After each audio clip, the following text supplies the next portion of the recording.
Hey guys, tonight we begin a journey unlike any other.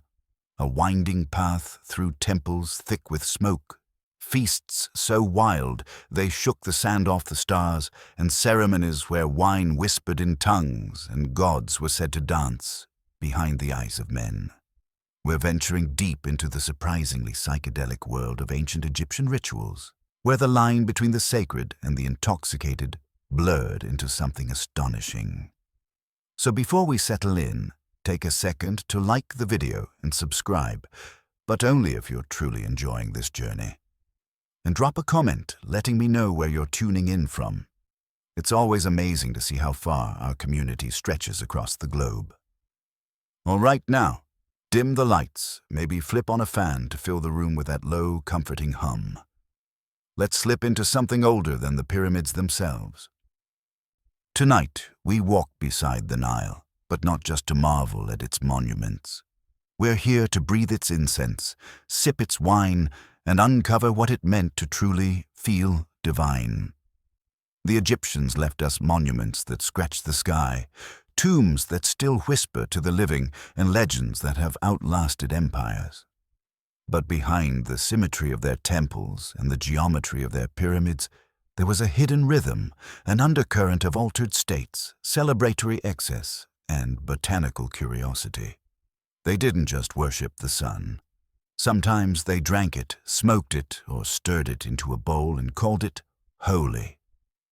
Take the blue lotus. You've probably seen it painted on the walls of tombs or blooming at the feet of stone pharaohs. Its petals open like a soft breath at dawn, and its symbolism runs deep in Egyptian art. But it wasn't just pretty. It was potent, sacred, yes, but also subtly intoxicating. They didn't think of it as getting high. That was a modern label. To them, it was a gateway to communion with the gods, a way to blur the veil between the world of men and the luminous terrain of the divine. The process was beautifully simple. Dried lotus petals steeped in wine for days, allowed to infuse their essence. And then, during festivals, rituals, or even lazy evenings when the Nile breeze was thick and warm, people would drink. The result, a gentle euphoria. Not a thunderbolt of madness, but a soft unraveling of tension. The mind became light. The world seemed kinder. A hymn sounded sweeter. It was subtle, just enough to imagine Ra smiling back through the clouds. These weren't private indulgences. Blue lotus appeared everywhere. In banquet scenes, guests passed it hand to hand, like a fragrant offering. Pharaohs held it like a scepter of serenity. Even the dead were adorned with it. Petals were tucked beside mummies, stitched into funerary garlands, as though the journey to the next world required a little herbal courage and a divine buzz. If eternity was long, they wanted to make sure it started off blissfully mellow. But not every celebration in Egypt was so gentle.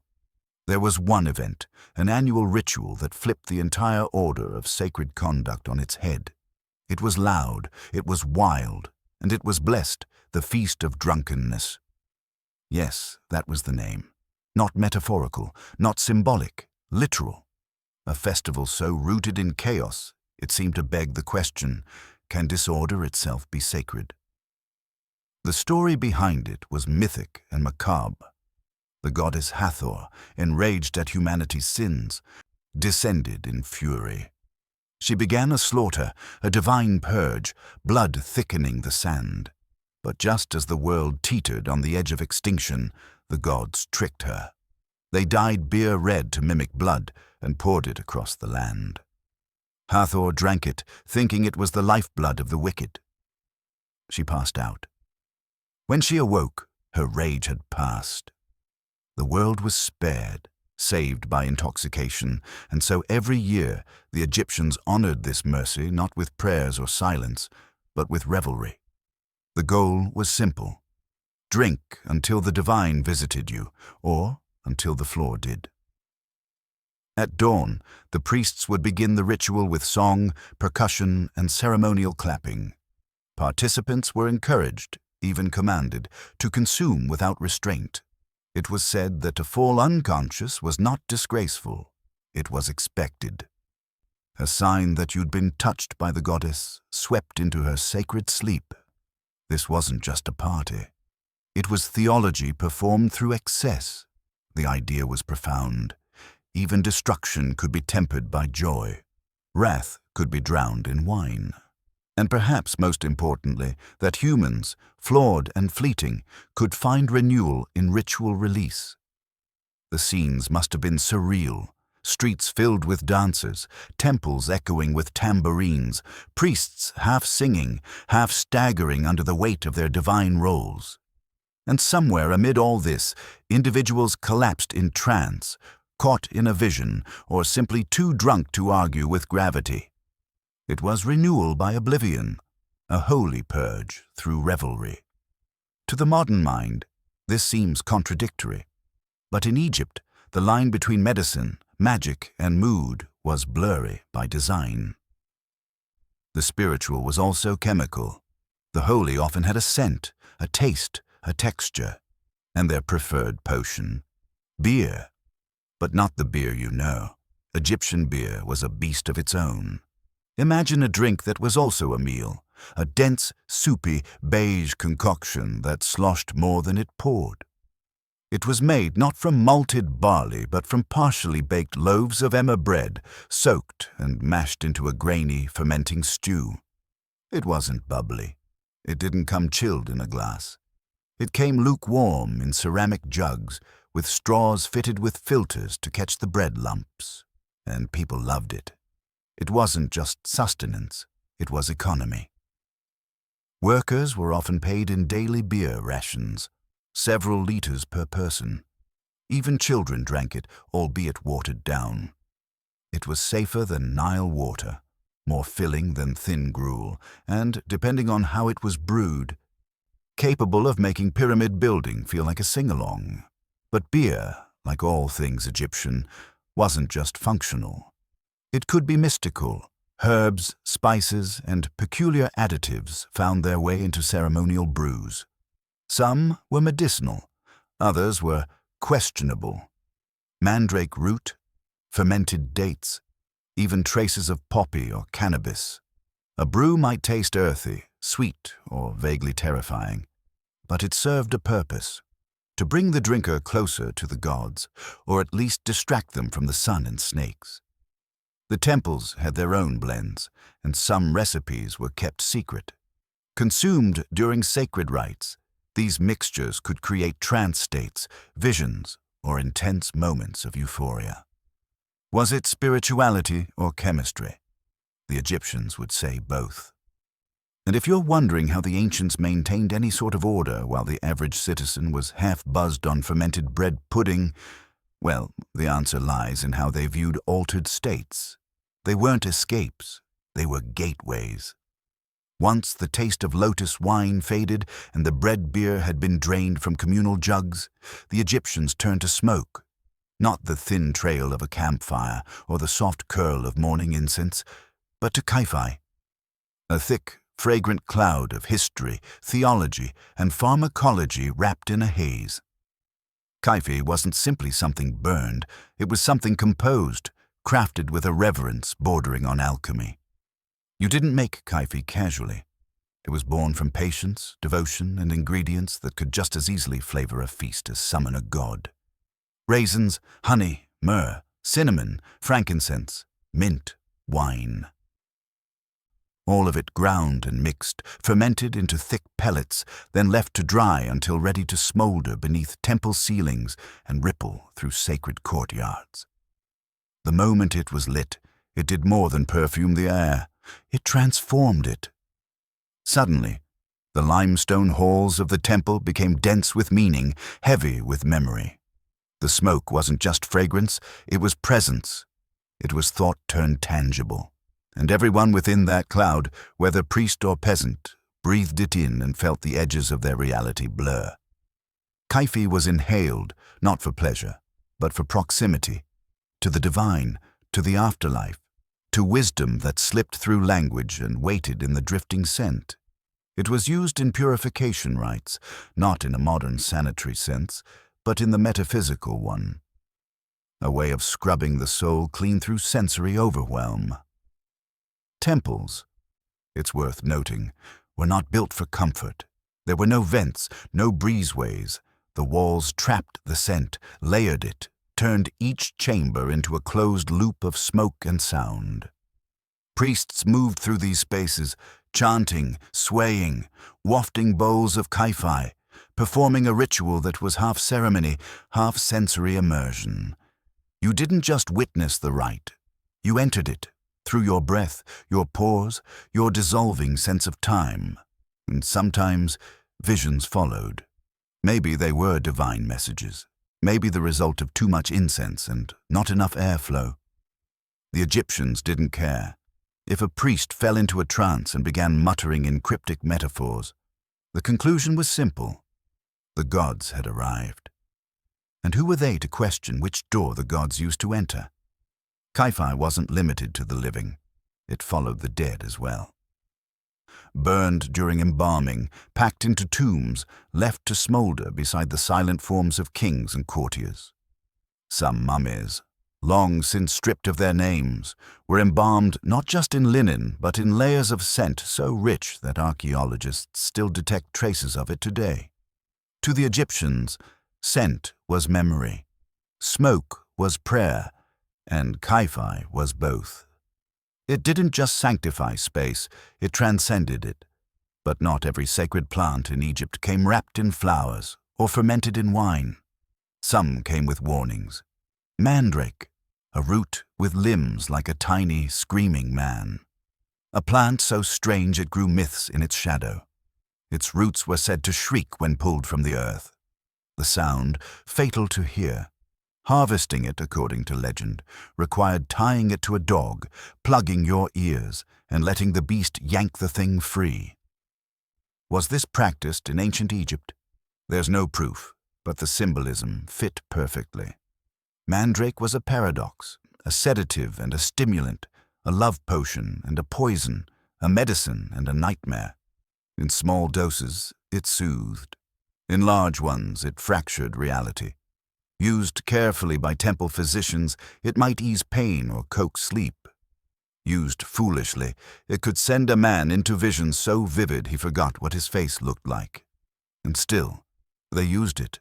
In temples, in medicine, in rituals so carefully choreographed that even the risk became holy. The plant appeared in medical papyri as a treatment for insomnia, fertility, or chest pains.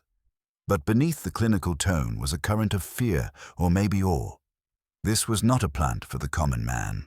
It belonged to priests, to magicians, to those who lived near the edge of the known world and stepped into the fog beyond it without flinching.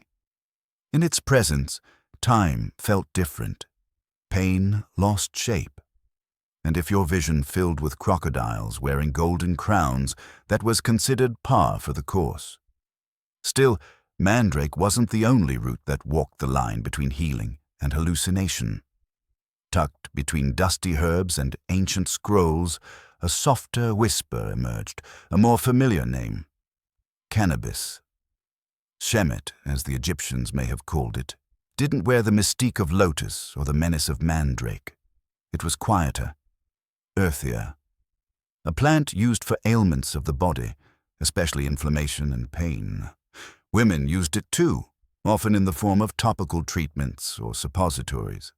Yes, you read that right. Ancient Egyptian women may have eased cramps with THC-infused ointments long before dispensaries put it in spa kits. The cannabis of Egypt was medicinal by intent, crushed into salves, mixed with honey, rubbed on temples or bellies. But one can imagine the incense-soaked temple air carrying more than just kai-fi. If a bit of cannabis smoke made its way into the mix, well, divine messages had to come from somewhere. And messages did come, through dreams, through trance, through moments when the boundary between body and God melted like honey in the sun. Was it recreation? That's harder to say. Officially, no. Unofficially, it's possible. After all, if the chief priest of Ra began speaking to statues a little more intimately than usual, no one was going to interrupt, and they weren't only using cannabis. In the darker corners of temple storerooms, tucked into jars labeled vaguely with symbols and prayers, there was another gift from foreign lands. Imported from the Mediterranean, wrapped in secrecy, steeped in ritual, the poppy, opium. Its origins weren't Egyptian, but the priests embraced it with quiet devotion, not because they were addicts, but because they were caretakers of pain, of ceremony, of moments too heavy for words.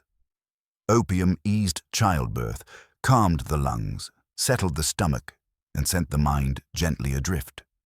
It was used sparingly, but reverently, administered in drinks, pellets, or sacred concoctions that blurred medicine and myth. Even in embalming, opium had its place. Mixed with resins and oils, it helped smooth the passage into death. The journey to the afterlife, after all, didn't need to be taken sober. And the wine. Let's not forget the wine, not the crisp, refined vintage of modern vineyards. No, Egyptian wine was wilder, a potion, a blend, an elixir crafted not for taste but for transcendence. It came infused with lotus, mandrake, myrrh, or whatever herb matched the mood of the ceremony. Sometimes it soothed, sometimes it opened doorways, sometimes it simply made you forget the weight of mortality for a few hours. At festivals, this wasn't just wine, it was a vehicle, carrying worshippers from the realm of reason into something more primal, more poetic. You didn't sip to get drunk, you drank to dissolve boundaries, to meet a goddess in your sleep, to lose your name and find it again whispered by a priest who claimed it had changed in the eyes of the divine. For those watching from afar, these rituals might have looked like chaos. But for the Egyptians, they were precision dances, carefully choreographed moments of surrender. Every step, every offering, every intoxicating breath was part of a sacred structure designed not to break you, but to free you. By now, you've felt the drift of lotus wine, inhaled the smoky incantations of Kefi, and tasted the bitter promise of mandrake and poppy. But altered states in Egypt weren't only chemical, they were also musical, rhythmic, performed. To truly understand the mystical life of the Nile Valley, we have to step into the temples, not as tourists, but as initiates. Because here, in the echoing stone chambers lit by oil lamps and dense with incense, something extraordinary took place. Possession. Not the kind that sends a shiver down your spine, but a welcomed invasion, a sacred invitation. The Egyptians didn't fear the divine entering their bodies. They trained for it. Priestesses especially were taught to channel the presence of a god or goddess, not symbolically, not metaphorically, but literally. When a dancer collapsed mid-ritual, her limbs shaking and her voice echoing in strange tongues, the others didn't panic. They celebrated. Hathor, it was said, had arrived. The deity's presence had settled into her bones, bending her voice, moving her fingers, using her eyes, and when she spoke, they listened. The path to this state wasn't mysterious, it was methodical. Start with the beat. Drums, hand claps, the persistent jangle of sistra, the sacred rattle. Add chanting, repetitive, hypnotic, an invocation spiraling upward. Then incense, thick, sweet, disorienting. Then wine, sometimes spiked, sometimes sacred. And finally, sleep deprivation, fasting, or meditation. All of it combined to pull the mind inward, away from the mundane, toward the metaphysical. In that space, the trance began. Some cried, others sang. Some simply swayed until their bodies folded like cloth and their minds slipped somewhere else. To the Egyptians, this wasn't spectacle, it was transmission. Through the entrance came messages from the divine, warnings, blessings, cryptic poems about the harvest or dreams about floods. Sometimes the gods scolded. Sometimes they laughed, sometimes they demanded cakes, and the temple scribes would record it all without a trace of irony. These weren't hallucinations. They were theology in action, and not all possessions were voluntary. There are records of individuals, mostly women, being taken during rituals, shouting, shaking, eyes wide with visions. The priests would encircle them, chant louder, burn more incense, not to cast out a spirit, but to give it space to speak. Once the trance passed, the possessed would return, exhausted and drenched in sweat, often with no memory of what had happened. The others, though, would remember every word. The ritual concluded gently, a sip of sacred wine, a whispered prayer, maybe a nap in the temple shadows. To an outsider, it might look like madness, but to the Egyptians, it was the highest form of communion.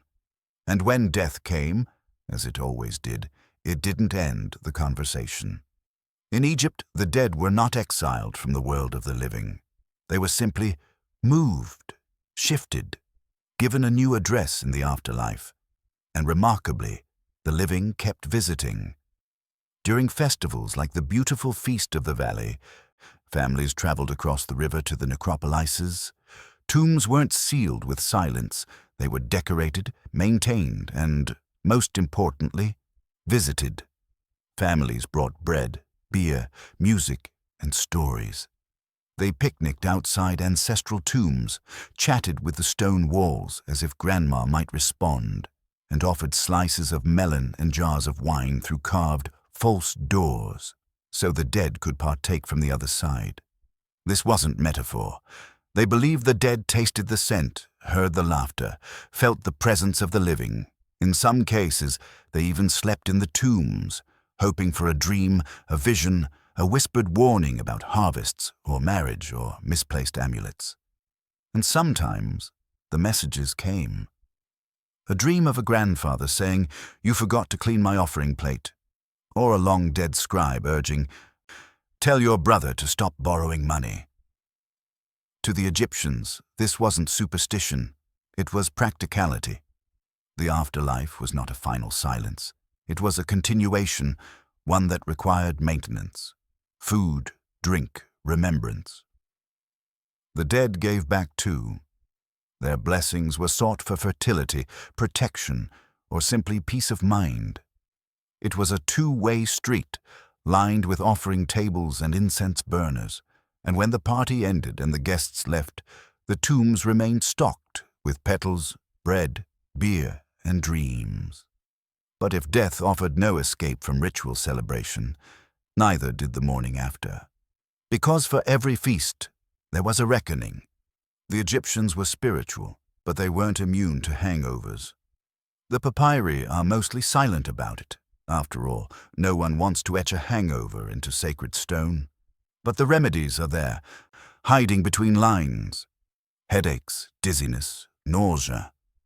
Treatments included herbs, honey, and sometimes just lying down and pretending to commune with the divine while trying not to vomit. Some priests prescribed ritual purges. Not symbolic, literal. Emetics brewed with local plants to force the body to expel its sins from both ends. The idea?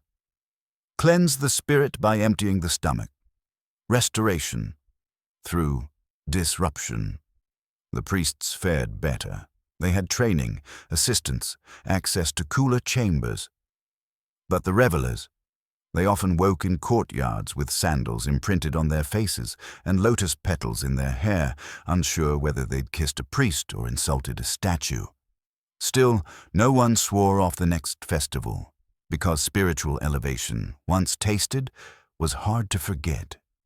And in Egypt, where death was a detour and the gods walked in perfume and song, no ritual was complete without preparation for the next. Even the tombs were stocked with wine, herbs, incense cones, and unmarked jars sealed in resin, gifts for the eternal journey. The logic was simple. If these things brought you closer to divinity in life, they were essential in death. Tutankhamun's tomb wasn't just filled with gold. It was filled with scent, oil, wine, flowers, the wellness kit of a soul setting out to meet Osiris.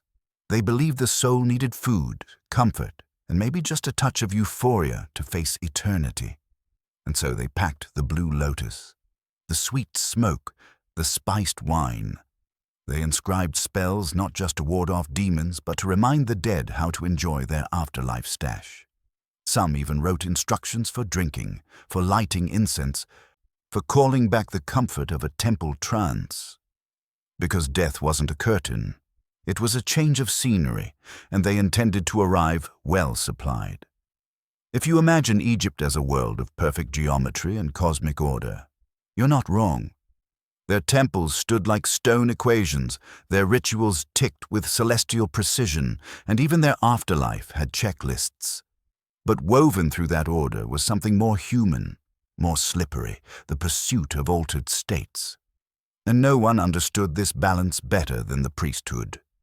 You see, while the pharaoh wore the crown and stood as the sun's avatar on earth, it was the priests who held the true keys to the smoke, the elixirs, the sacred recipes whispered from mouth to scroll and back again. These were not merely guardians of faith. They were pharmacologists, dream interpreters, herbalists and chemists in linen robes. They managed the temple apothecaries like spiritual pharmacies. Shelves groaned with jars of oil, bundles of herbs, sealed amphorae of wine that did more than please the tongue. If something tingled on contact, caused mild hallucinations, or turned a funeral into a full-body revelation, the priests knew exactly what to do with it, and more importantly, who could access it. It wasn't democratic, not even close. The elite had access to the real power, the blue lotus pressed into fragrant oils, the imported cannabis resins smuggled in from trade routes, the mandrake slices dried under the right moon phase, the opium poppies fermented into temple brews. These things weren't handed out like bread. They were guarded, rationed, controlled. The rituals required them. The population revered them.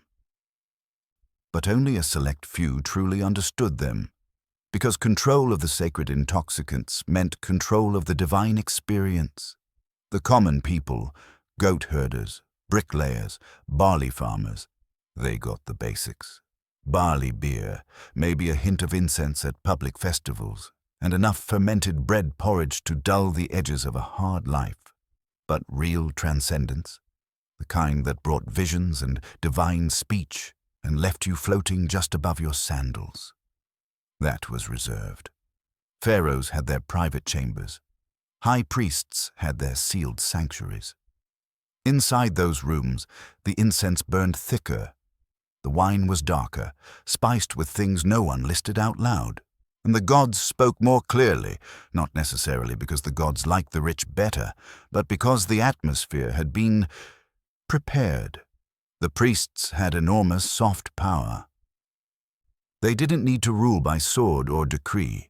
They shaped reality through ritual. If a harvest failed, people didn't ask what went wrong in the field.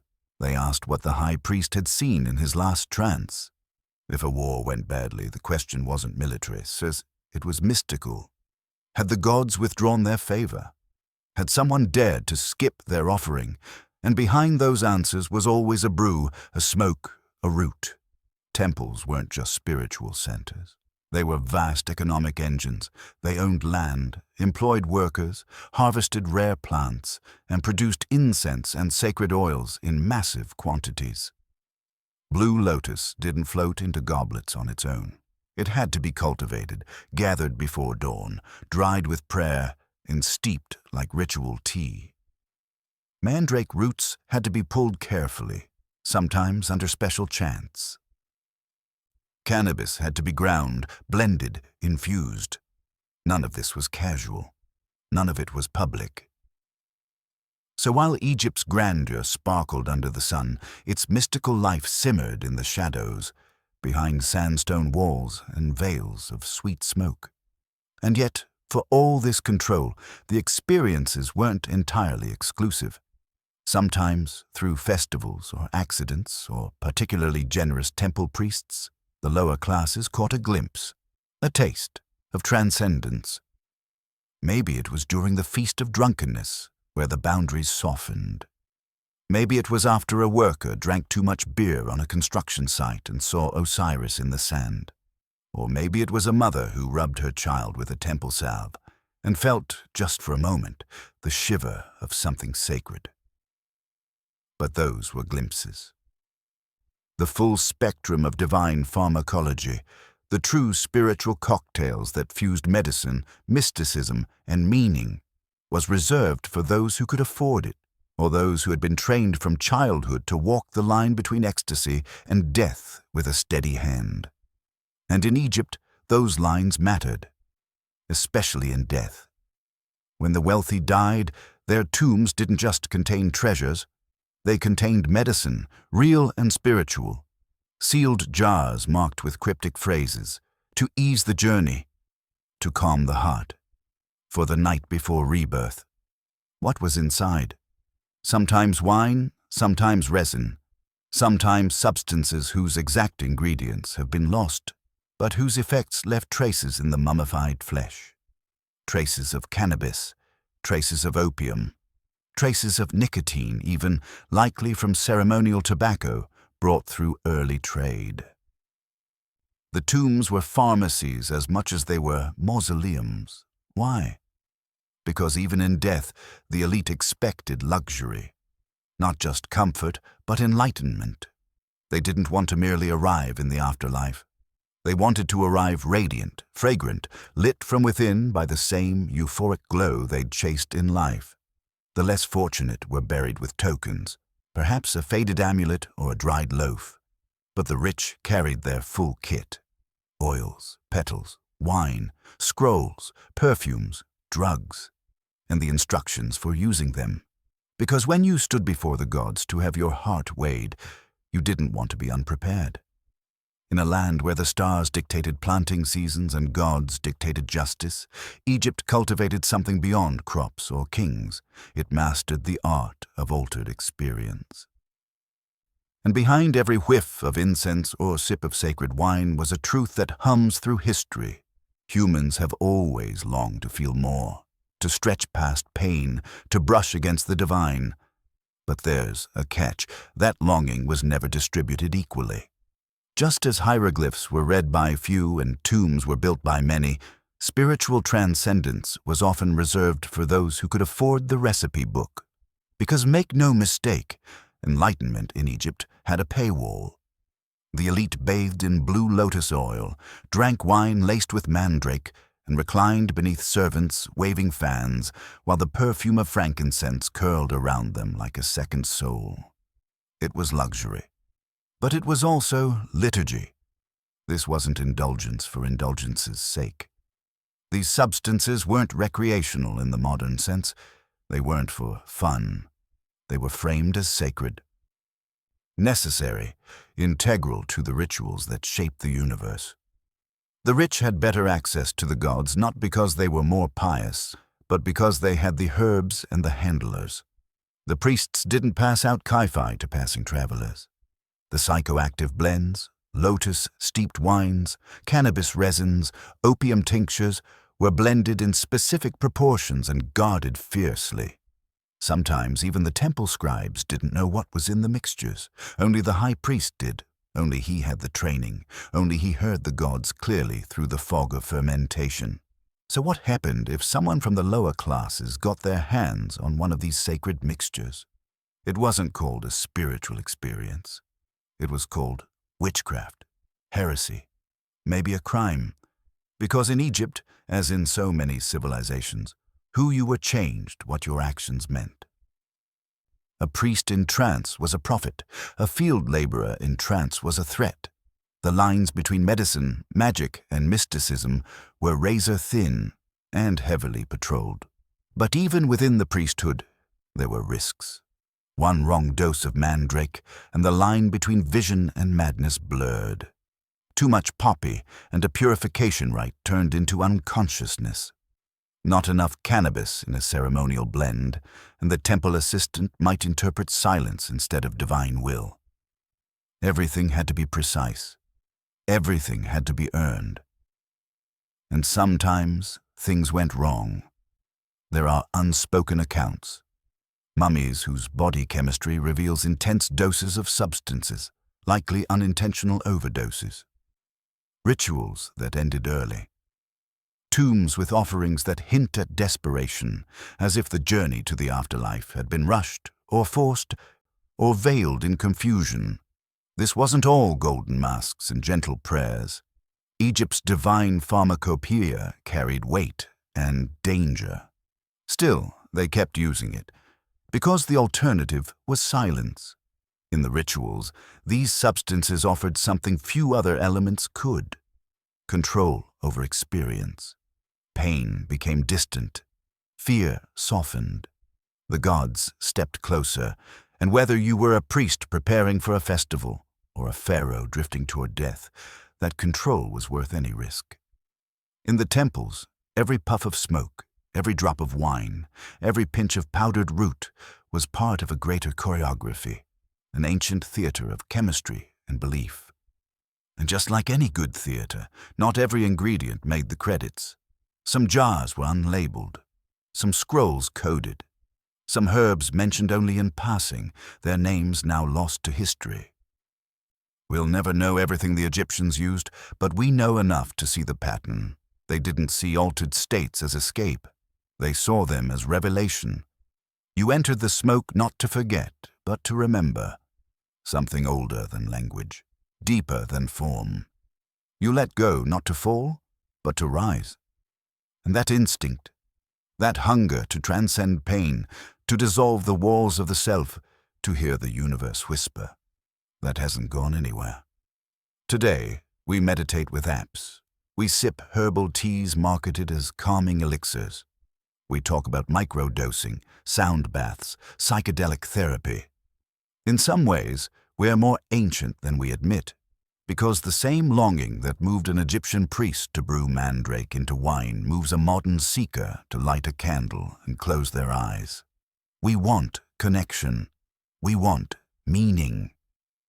We want to touch something larger than the echo chamber of our thoughts. The Egyptians didn't think that made them foolish. They thought it made them human, so they honored it, with oils, with petals, with smoke, with ceremony. And maybe, if we're listening closely, we still do. To walk through ancient Egypt wasn't just to move through a land of stone and sun. It was to move through a world designed for transformation. Everything, from the temple wall to the flowering reed by the riverbank, was encoded with potential. Symbols weren't just carved, they were living. And the body itself, that was the most sacred canvas of all. The ancient Egyptians didn't separate spirit from flesh the way later empires would. Your body was your vessel, yes, but it was also your temple, your theater, your talisman. And when it came to invoking the divine, the body was not passive, it was central. Rituals didn't just involve the senses, they demanded them. This is where Egypt's true genius in altered states revealed itself. They understood what modern neuroscientists and mystics alike have come to agree on. If you want to change consciousness, start with the body. The skin was anointed. The limbs were set in rhythm. The breath was altered. The mouth took in wine or smoke or sacred cake. And then, once everything was attuned, something opened. Not a doorway, but a sensation, a shift. You didn't just act differently. You became different. Priests and priestesses didn't merely observe rituals. They embodied them. In some ceremonies, the movements were slow and measured, designed to align with the steps of gods as described in sacred texts. In others, the pace quickened, faster, faster, until breath and beat collapsed into trance. This wasn't just pageantry. It was a deliberate manipulation of perception, a way of unlocking the internal altar. Even the most ordinary gestures, pouring a libation, lighting a brazier, passing a sistrum, were charged with intention. Every act was a trigger, every breath a prayer. To attend a ceremony in Egypt wasn't to be entertained. It was to participate in a full sensory recalibration of reality. The substances helped, of course, but they weren't shortcuts. They were tools, enhancers, keys to chambers already built within the psyche. The blue lotus wasn't meaningful because it had mild psychoactive properties. It was meaningful because it bridged the inner and the outer, because holding it to your face was said to smell the breath of Ra. And this wasn't just reserved for the elite. Even in the lesser rituals, performed outside the great temples, villagers reenacted cosmic dramas with chants, powders, dances, and offerings. The scale was smaller, the ingredients simpler, but the goal was the same. Align the body with the heavens. Tune the human vessel to receive. And sometimes the body carried meaning beyond its movements. It could become an object of offering itself. Certain priests were trained to serve as living stand-ins for gods. In full regalia, their faces painted, voices altered, movements ritualized. They ceased to be men or women. They were Hathor, Osiris, Thoth. And in their presence, the people didn't bow to the costume. They bowed to the presence within it. But to become a god, even temporarily, required transformation, not only of behavior, but of consciousness. And that's where the sacred substances returned. The smoke, the drink, the balm applied beneath the tongue or behind the ear. Not to dull the mind, but to ready it. Not to sedate, but to reveal. This is the deeper truth. The Egyptians didn't take drugs to lose themselves. They took them to find something else, to find clarity, a vision, a voice in the smoke, a dream in the heartbeat, and those dreams mattered. In temple complexes, dreams weren't dismissed as random firings of the mind. They were cultivated, protected. Sometimes entire chambers were set aside for incubation, dark, cool spaces where pilgrims slept after ritual purification, hoping to receive divine messages. Before sleeping, they might be given a draught, perhaps wine touched with blue lotus or a few drops of poppy extract in honeyed beer. Just enough to slip the soul loose from its patterns, just enough to let the gods speak. What was the result? Some dreamed of family, others saw symbols, ankhs, cobras, burning suns. A few claimed to wake with answers, where to build a house, whom to marry, how to treat an illness, and when they left, they offered thanks not only to the god who whispered to them, but to the body that received it, the body that was ready. Because in Egypt, the body was never a prison. It was a pathway, and when properly prepared, when anointed, nourished, attuned, it could become something astonishing, a vessel for revelation, a beacon for eternity. So they honored the body, with unguents, with rhythm, with fragrance and flame. And in return, the body gave them visions, visions that changed the course of lives, and sometimes the course of kings. If the body was the altar and trance the doorway, then access to the divine was never just about faith. It was about who held the key. Ancient Egypt, for all its beauty and balance, was a deeply stratified society. Everything had a place: stars, priests, farmers, gods. And when it came to the sacred, especially the sacred that altered your mind, hierarchy wasn't just maintained, it was weaponized. The great temples weren't simply houses of worship, they were institutions of control. Behind their soaring columns and gold-plated altars, a quiet economy hummed, a sacred industry powered by incense, oil, wine, and silence. The priesthood wasn't merely interpreting the gods, it was administering access to the divine.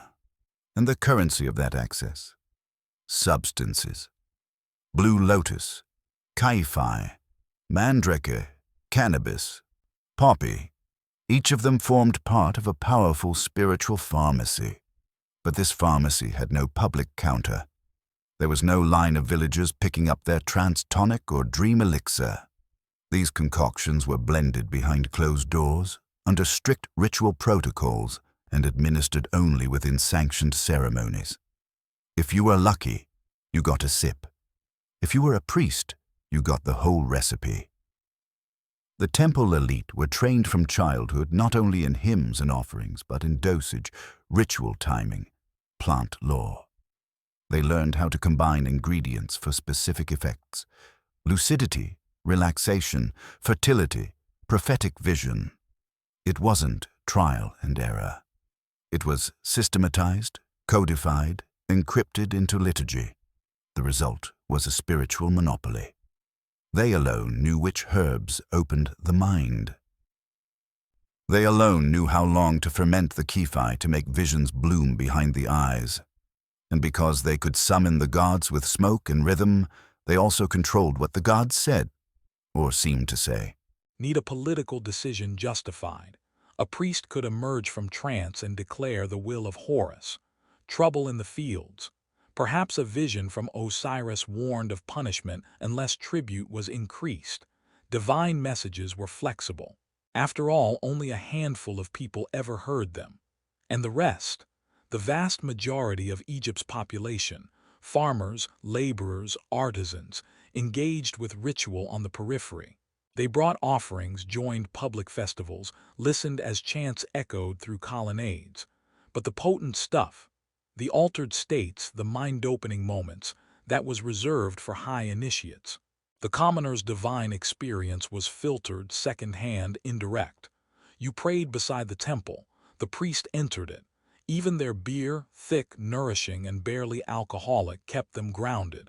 It dulled pain, it sustained life. But it didn't launch visions. That was for those inside the sacred inner courts, those trusted with stronger brews, with recipes altered just enough to send the soul walking sideways. But every now and then, the veil slipped. During the great festivals, the Opet, the beautiful feast of the valley, the feast of drunkenness, the walls between classes, between sobriety and ecstasy, thinned. Wine flowed more freely. Incense flooded the streets. The sacred music wasn't confined to temples but spilled into alleyways. And in that rare moment, a peasant might feel the gods stir behind their ribs. A child might see light shimmer at the edge of vision. A worker might drink too deeply and in the confusion of joy and exhaustion fall into a trance mistaken for prophecy. Those were glimpses, not ownership. The priests noticed, of course, but they didn't suppress such moments. They explained them. They folded them into the ritual narrative. That man didn't stumble because he was drunk, he was touched by Hathor. That woman's muttering wasn't nonsense, it was a sign, misunderstood but sacred. Everything could be woven back into the order. Because above all, the Egyptians valued balance. Not equality, but balance. The elite kept their rituals guarded, their formulas obscure. But they allowed just enough mystery to spill into public life to keep the masses reverent. You didn't need to enter the trance yourself. Someone else did it for you. Someone trained, someone holy, someone whose mind had been tempered by sacred substances, and whose body had walked the incense-thick path of divine service. And if that someone said the gods had spoken, you believed them, because the alternative was silence. And silence in ancient Egypt meant disorder. So the rituals continued. The substances were prepared. The scrolls recorded visions half-sketched in metaphor and mist. The temples remained sealed, their inner sanctuaries thick with perfume and secrets. And the people watched, not because they didn't want to join, but because they understood the price of entry. Nothing in Egypt was built to be temporary. Their tombs were engineered to defy erosion. Their stories, carved in stone, were meant to echo through millennia. Even their afterlife wasn't an ending but an ongoing journey, eternal, cyclical, regenerative. And yet, even in a land so obsessed with permanence, something began to slip. The golden age of sacred pharmacology didn't end with a bang. It didn't vanish in fire or flood. It withered quietly, gradually, folded under centuries of conquest, changing faith and the slow erosion of memory. The rituals faded, the recipes were forgotten, and the priesthood, once the gatekeepers of vision, lost their monopoly. As foreign powers crept into the Nile Valley, Persians, Greeks, Romans, they brought their own gods, their own ideas of sanctity and sin, and their own discomfort with ecstatic ritual. The idea of possession turned dangerous. Altered states began to look like instability. Smoke thick enough to summon visions now looked suspicious, dangerous, pagan. The temples still stood, the stones still whispered, but the inner chambers began to close, not just physically but spiritually. The chants softened, the sacred mixtures were diluted, and the priests, those ancient chemists of the divine, were replaced by functionaries, administrators, scribes with fewer visions and more ledgers. And yet, not everything was lost. The tombs still tell the story.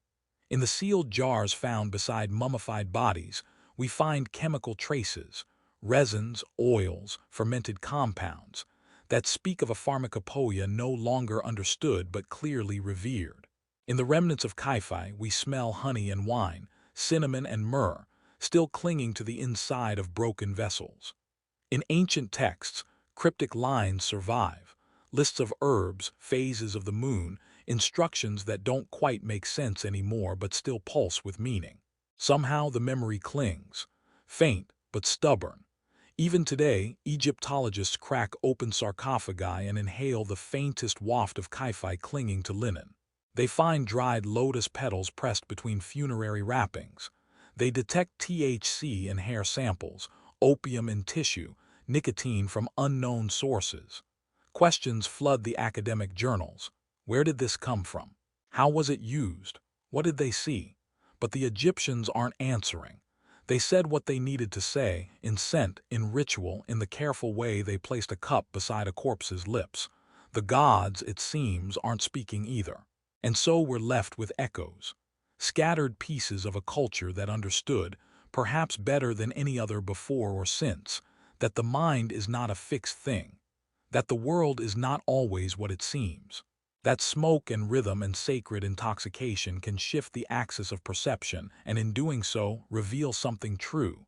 Today, those traditions feel distant. The temples are ruins, the scrolls are fragments, but the desire, that ancient human hunger for transcendence, it's still with us.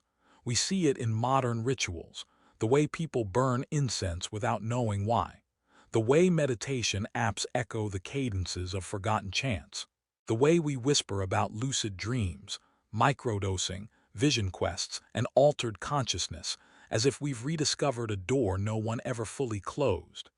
It's in the way we turn to wine when mourning, light candles when praying, inhale when anxious. We may not use blue lotus anymore. We may not call it Kaiphai, but the intention, make me feel something beyond the edge of my ordinary mind, remains intact. Egypt didn't invent that desire, but it refined it, ritualized it, made it beautiful, dangerous, sacred. And even now, thousands of years later, in a world of electric light and clinical language, we still carry that legacy.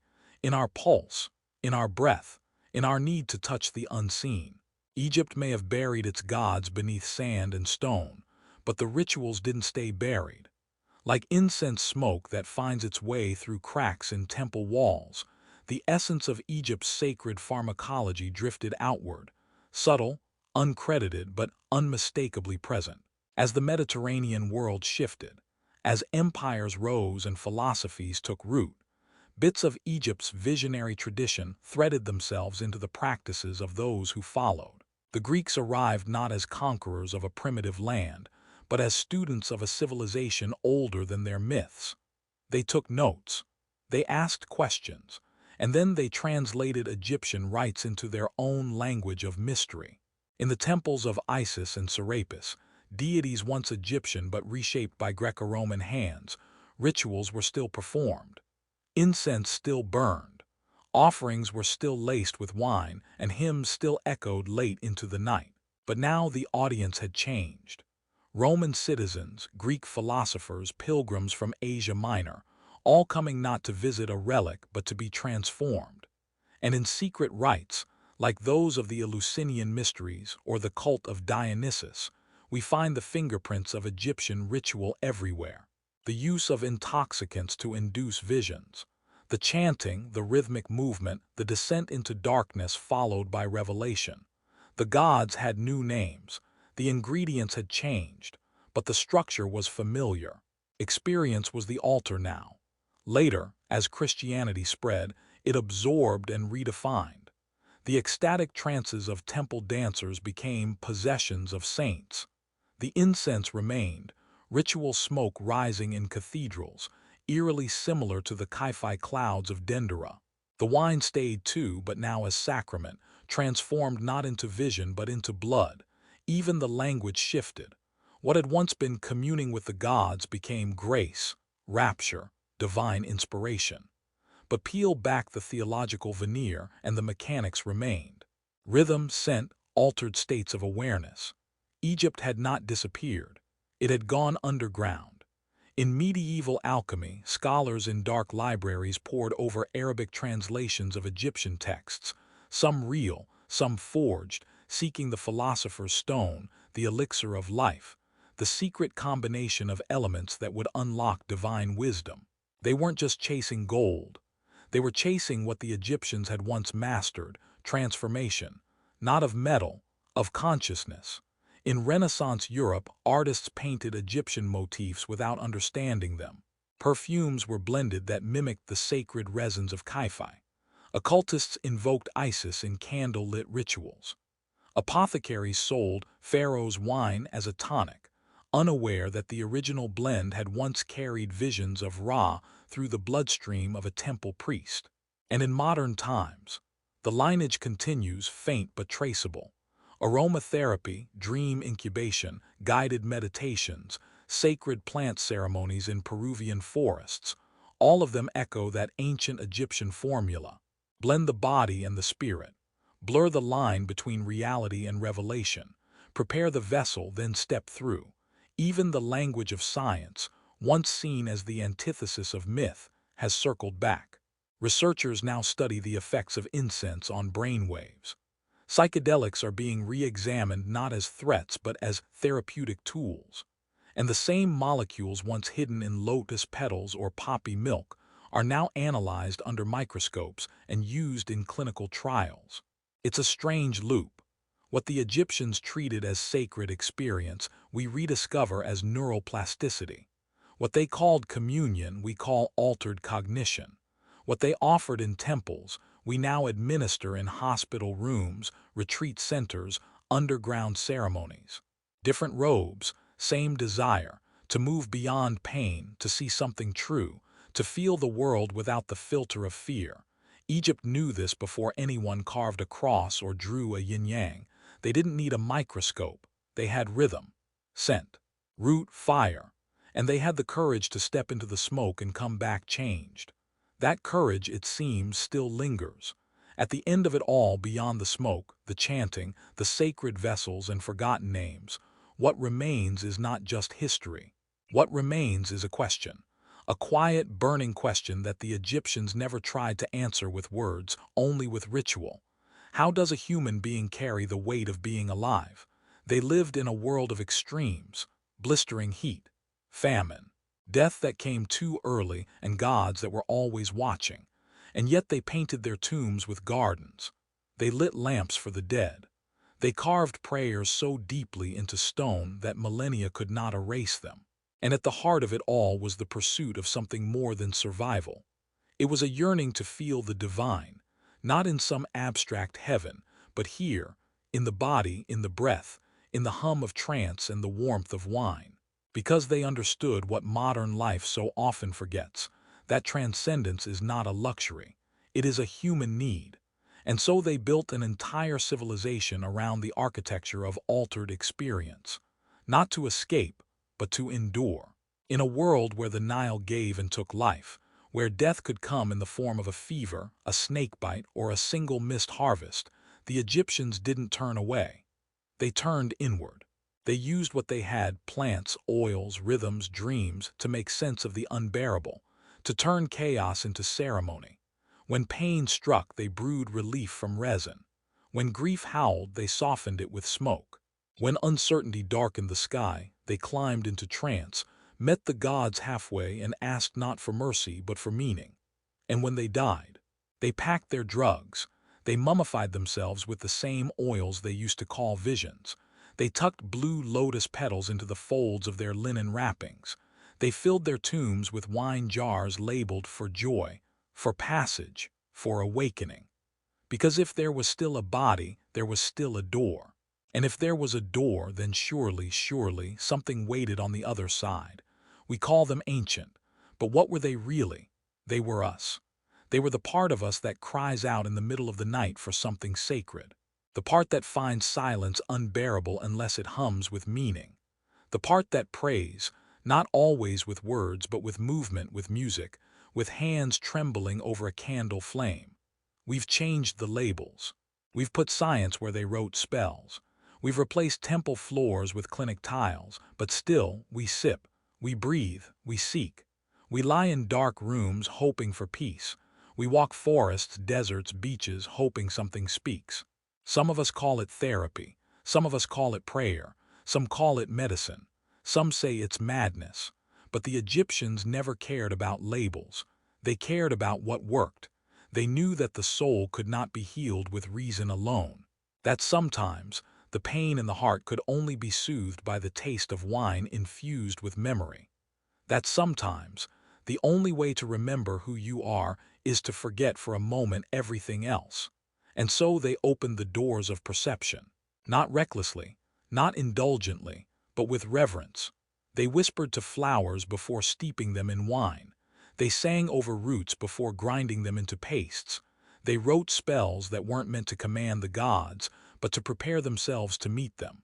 And meet them they did, not just in the sky, not just in the afterlife, but in the flicker of flame, the thump of drums, the breath that deepens as the smoke thickens. They created a path, one that didn't need language, only sensation, only willingness. And so here we are, thousands of years later, still chasing the same thing, still lying beneath strange stars, hearts aching for connection, still reaching for something, anything, that feels like truth. And if the ancient Egyptians could speak to us now, through time and dust and silence, what would they say? They wouldn't give us a new god. They wouldn't hand us a missing herb. They would look at us across all the centuries and say, everything you need to feel the divine, you already carry in your body. But you have to listen. You have to honor the rhythm. You have to breathe when the room goes dark. You have to walk willingly into the smoke and trust that something beautiful waits inside. Because it does. It always has. And if you doubt it, look back. Look at the temples. Look at the tombs. Look at the petals still clinging to mummies whose names we've forgotten. They didn't do all this for superstition. They did it for survival. They did it for beauty. They did it for awe, and so can we.